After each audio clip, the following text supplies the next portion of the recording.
네,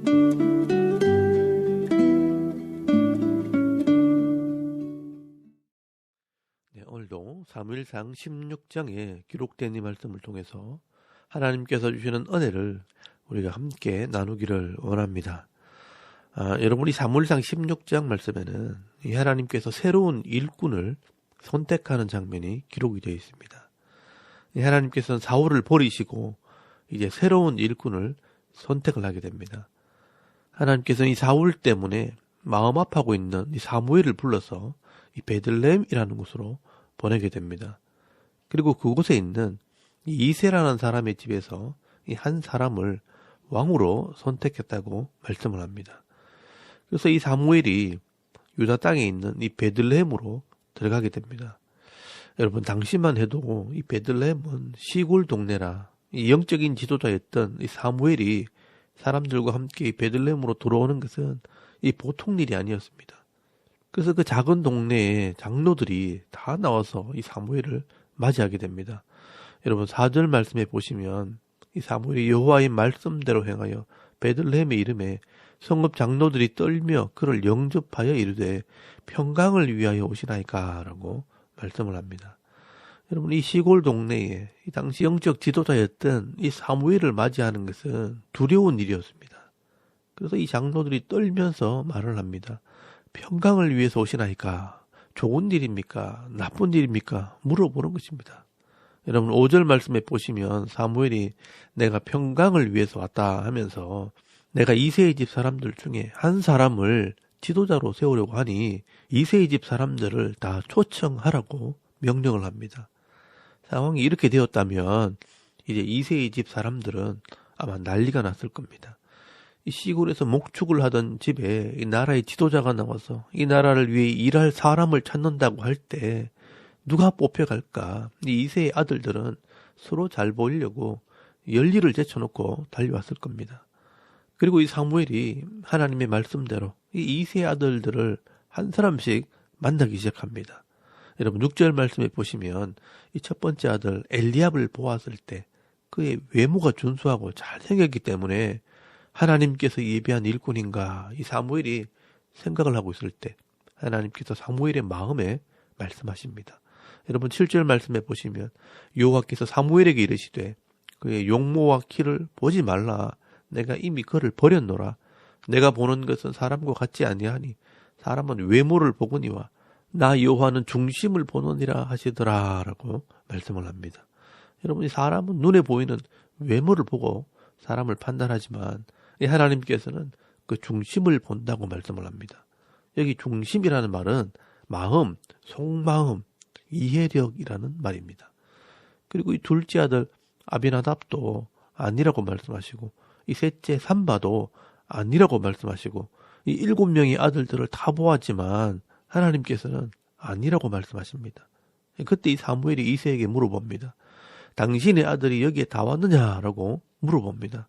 그런데 이새가 대답을 하기를 막내가 남았는데 그 아들은 양을 지키고 있다고 말을 합니다. 여러분, 여기 막내 아들이 바로 다윗입니다. 이 다윗은 사무엘이 오라고 하는 그 자리에 오지 않은 것입니다. 왜 오지 않았느냐 하면 이 아버지가 자기에게 맡긴 양을 지킨다고 오지 않았다는 것입니다. 사실 이런 모습이 하나님께서 보실 때 마음에 드는 부분입니다. 이 다윗은 사무엘을 만나는 일보다 아버지가 맡긴 이 양무리를 지키는 일이 더 중요하다고 생각을 한 것입니다. 아마 이 다윗은 막내니까 형들이 다윗에게 양을 맡겼을 것이라고 생각을 하지만 나중에 이 다윗이 하는 행동을 보면 그것이 아니라는 것을 알 수가 있습니다. 여러분, 이 다윗은 자기 양을 맡길 종들이 집에 있었습니다. 그러나 다윗은 그 양들을 종들에게 맡기지 않았습니다. 나중에 이 다윗의 형들이 전쟁에 나갔을 때 이 다윗이 형의 안부를 물으러 가게 되는데 그때 이 다윗이 자기 양을 종들에게 맡기고 가는 장면이 나옵니다. 여러분, 사무엘상 17장 20절 말씀에 보시면 다윗이 아침에 일찍이 일어나 양을 자기 지키는 자에게 맡기고 하는 장면이 나옵니다. 분명히 다윗은 자기 양들을 맡길 종들이 집에 있었지만 이 사무엘을 만날 때는 오지 않은 것입니다. 그만큼 다윗은 자기가 맡은 일에 책임을 지는 사람입니다. 자기 양도 아닌 이 이 아버지 양을 맡겼는데 그 양을 지키기 위해 최선을 다하는 것입니다. 그래서 여러분 사도행전 13장 22절 말씀에 보시면 다윗을 왕으로 세우시고 증언하여 이르시되 내가 이새의 아들 다윗을 만나니 내 마음에 맞는 사람이라 내 뜻을 다 이루리라 하시더니라고 말씀을 합니다. 하나님께서 이 다윗을 만나니 내 마음에 맞는 사람이라라고 말씀을 하셨다는 것입니다. 무엇이 하나님 마음에 맞았을까요? 바로 목자의 마음입니다. 자기 양도 아닌 아버지 양을 지키는데 이 목자의 심정으로 이 양을 지키는 것입니다. 그래서 이 곰이나 사자가 양을 물고 달아나면 도망가는 것이 아니라 따라가서 그 양을 빼앗아 올 정도로 이 양을 지키는 것입니다. 한마디로 이 다윗은 목숨을 걸고 양을 지키는 것입니다. 그래서 하나님께서는 그가 내 뜻을 다 이루리라. 하나님께서 자기 백성을 맡겨도 잘 지켜낼 것이라는 것을 알았다는 것입니다. 그래서 하나님께서 이 다윗을 부르시고 이 하나님의 일꾼으로 세우신 것입니다. 여러분 오늘 12절 말씀에 보시면 하나님께서 사무엘에게 이가 거니 일어나 기름을 부으라 라고 말씀을 하십니다. 하나님께서는 이렇게 작은 일이라도 자기에게 주어진 일에 최선을 다하는 사람, 또 자기에 주어진 이 사명을 믿음으로 감당하는 사람들에게 더 큰 사명을 맡겨주시는 것입니다. 여러분, 우리 사람들에게 생명을 주신 하나님께서 모든 사람들의 생명을 소중히 여기고 그 생명을 잘 섬기는 자들을 지도자로 세우시는 겁니다. 그런데 이런 하나님의 뜻을 분별하지 못하고 자기 생명 하나만 위해서 살아가는 사람이 있다면 여러분 이런 사람들에게 어떻게 다른 사람의 생명을 맡길 수 있겠습니까? 여러분 하나님께서 보실 때 내게 주어진 가정이나 이 기업의 사명을 제대로 감당하지 못하는 사람들에게 어떻게 다른 사람들의 기업을 맡길 수 있겠습니까? 그래서 하나님께서는 작은 일이지만 충성스럽게 감당하는 이 다윗에게 하나님의 나라를 맡겨주신 것입니다. 그리고 여러분 13절 말씀에 보시면 이 다윗에게 하나님의 영을 부어주십니다. 성령을 통해 이 하나님의 뜻을 분명하게 알게 하시고 또 그 말씀대로 순종할 때 하나님께서 도와주시는 것입니다. 그런데 여러분 14절 말씀에는요. 이 사울에게는 하나님의 영이 떠나게 되고요. 도리어 악한 영이 사울을 괴롭히게 됩니다. 이게 바로 구약시대의 특징입니다. 여러분 이 구약시대는 모든 사람에게 성령을 주시는 것이 아니라 택하신 일꾼이나 지도자에게 이런 성령의 은혜를 제한되게 부어주십니다.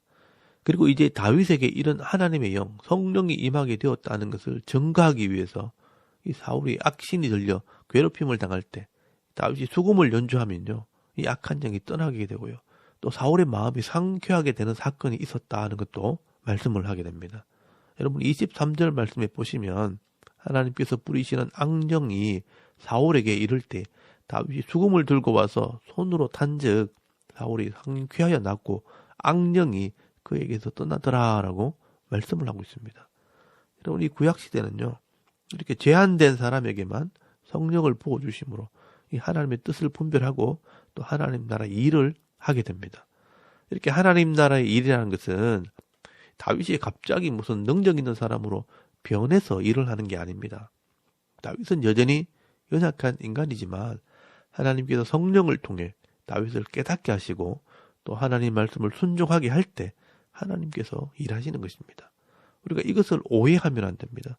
성령이 임한다고 무슨 무당처럼 신비한 능력을 행하거나 남들과 다른 특별한 사람으로 변화하는 게 아니라는 것입니다. 우리가 이 다윗이 하나님의 일꾼으로 쓰임받는 이 모습을 보면서 이런 영적인 원리를 잘 깨달을 수 있기를 바랍니다. 이렇게 하나님께서 어떤 사람을 그 시대의 일꾼으로 사용하시는가, 내게 주어진 사명을 믿음으로 잘 감당하는 이 성실한 사람, 다른 말로 하면 믿음 있는 사람을 하나님의 일꾼으로 사용하신다는 것입니다. 여러분 그런데 오늘 우리가 살아가는 이 신약 시대는요. 누구든지 성령의 도우심을 받을 수 있는 그런 시대입니다. 하나님의 계획대로 오순절날 성령이 임하시면서 종말의 시대에 이 모든 사람에게 성령이 임하는 시대가 된 것입니다.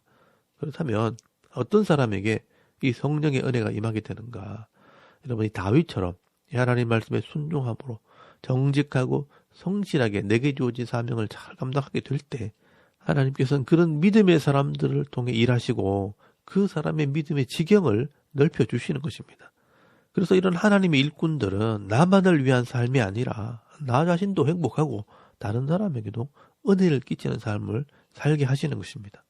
그러므로 오늘 저와 여러분도 오늘 본문에 나오는 이 다윗처럼 하나님께 쓰임받는 은혜가 있기를 바랍니다. 내게 주어진 사명을 성실하게 믿음으로 잘 감당함으로 하나님의 눈에 띄고 또 하나님의 마음에 들어서 많은 사람들에게 도움을 주며 살아가는 믿음의 사람들이 다 되실 수 있기를 바랍니다.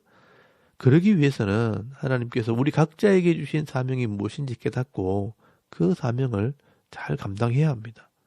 남편과 아내의 사명, 이 부모와 자녀로서의 사명, 학생들은 내게 주어진 이 공부의 사명, 또 직장인들은 내게 주어진 이 직장의 사명, 가정주부들은 가정에서 하는 모든 일들이 내게 주어진 사명이 되는 것입니다. 하다못해 설거지하고 빨래하고 청소하는 것도 사실은 내 기업 안에서의 내 사명입니다. 이런 일들을 성실하게 감당을 하고 또 거뜬하게 잘 해낼 때 다른 사람들을 위해 섬기는 일도 하게 되는 것입니다. 그래서 이런 사람들은요, 어딜 가도 사람들에게 인정을 받고 항상 위에 있는 복을 받게 되는 것입니다. 여러분, 내가 당연히 해야 할 일인데도 싫어요, 안 해요, 못해요 하는 사람들은요, 결국 자기 배만 위하는 게으름장이가 될 뿐입니다.